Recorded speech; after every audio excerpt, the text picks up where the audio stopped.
I've had these things for a few years. Andrew Sheps, he swears by these. He's used these like his whole career to mix in. And these are the Sony 7506s. And I've just finally come to terms with the fact that I just don't like these headphones. There's this mid scoop that I don't like. They're very bassy. They're very trebly.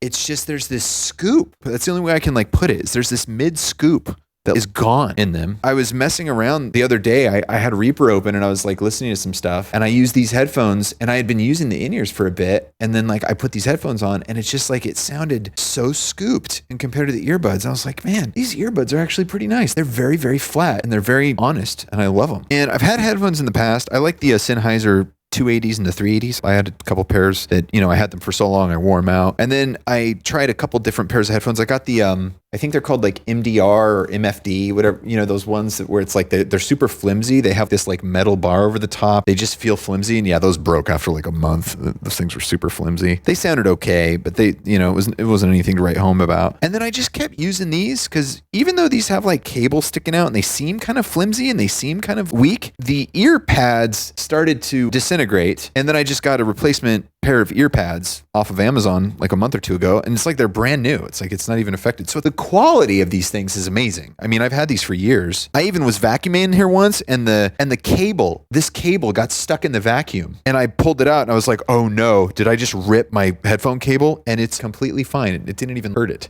So, I mean, these things have been vacuumed and they still survived. So, I mean, these things are awesome. They're great headphones in terms of quality. I can't mix with these things. And I honestly don't really enjoy listening to music on them because it just always sounds like it's got this pre-made bass and treble boosted sound with like no low mid in it. And I've always felt that way about them, but I've always just kind of dealt with it. Believe it or not, little fun fact, I think I mixed feel with these. And of course, I mixed with different references and stuff. And then I also mixed and mastered with the HD 800s that I have, Sennheiser headphones, which I've had those for years. Very expensive headphones I got back in like 2015 or 2016.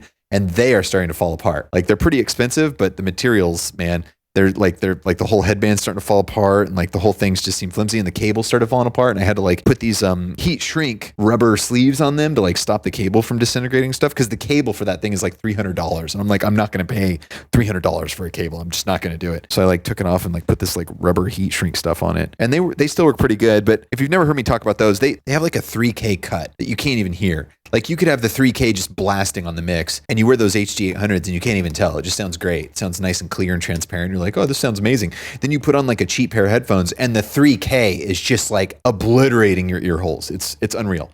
So you got to use different references and stuff when you're listening to this stuff and mixing and all that. I mixed with these on Feel, I think. And then I did some post work with the HD 800s, of course. I went back and forth. But even to this day, I listen to Feel and I can like hear that. I can hear that quality that the mix has because I use these. And it's not like it sounds bad or anything, but it's a quality that I can tell resulted from having these as a big part of the system when I did that. And not that it sounds bad or it's like I regret anything, but I just, these aren't as honest about what's happening as I would like them to be. And I just wanted to mention that because I think I'm going to have to move on from these. I've been looking at stuff. Dude, there's like a $27 pair of headphones on Amazon and it has 4.7 stars. And I'm like, we really are getting to that point. It's like these things they're called Linsoul, I think is what they're called. And they were $50 on Amazon. And they're the best in-ears I've ever used. They're so great sounding. They sound amazing. And I'm like, maybe that $27 headphone on Amazon. It's funny, like there are things I'm willing to spend money on and invest on when it comes to like gear and stuff like that. But for some reason, things that you would think are the most valuable thing that you should spend the most on are things that I hate spending more on. Like headphones, you would think as a music producer and an engineer, it's like headphones would be the thing that you really want to go for it. You really want to spend some cash, make sure you're getting some good quality stuff for your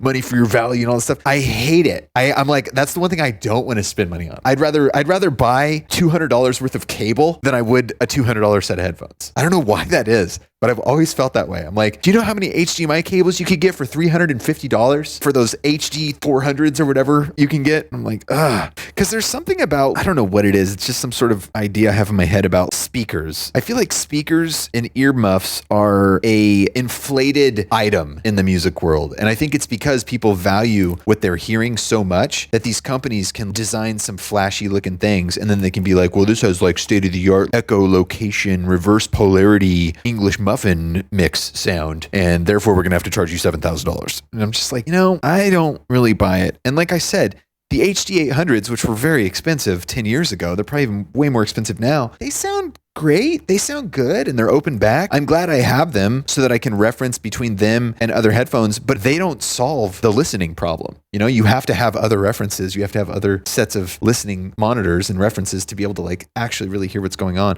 There was a video I saw a few days ago of a dude who uses like a little hockey puck speaker, like an $8 speaker he got from like a gas station or something that has an aux mix input. And then he listens to all his mixes on that and does his final mixing with that. I'm like, yeah, like that's really the way to do it right there. I have a little Mixcube pair. I think I might hook up one of the Mixcubes when we get to final mixing on this. And I might listen to the mixes through that too. Just put it on the desk here. The last studio was set up with all kinds of monitors and speakers, and I had all kinds of switchers and stuff. And I found that, you know, when you're in a room with actual studio monitors, you need the room to actually be acoustically treated for that. And I don't have the budget, time, knowledge, experience, or willingness to go out and get all that to warrant having a treated room that I would listen to actual speakers on. Maybe someday, but I'm happy listening to headphones. And besides, I would say the vast majority of the time I'm listening on headphones, and I think the vast majority of the time most people are probably listening on headphones. So I mean, that would probably be where you'd want to spend your most time in terms of like production and mixing and mastering. And I mean, I listen in the car here and there, but it's like cars never sound that great. Even cars with good sound systems, they're so different. Every car is like so different. So it's like you can't really depend on a car unless it's like a car you've had for a really long time, like a 1994 Civic, and you've been listening on those same speakers your whole life and you know exactly what they sound like and what they represent. Then yes, you could use those as a good reference. But new cars these days, it's like every system is different. They all have this like post-treatment EQ curve messing with stuff. And so, you know, that's not really here or there.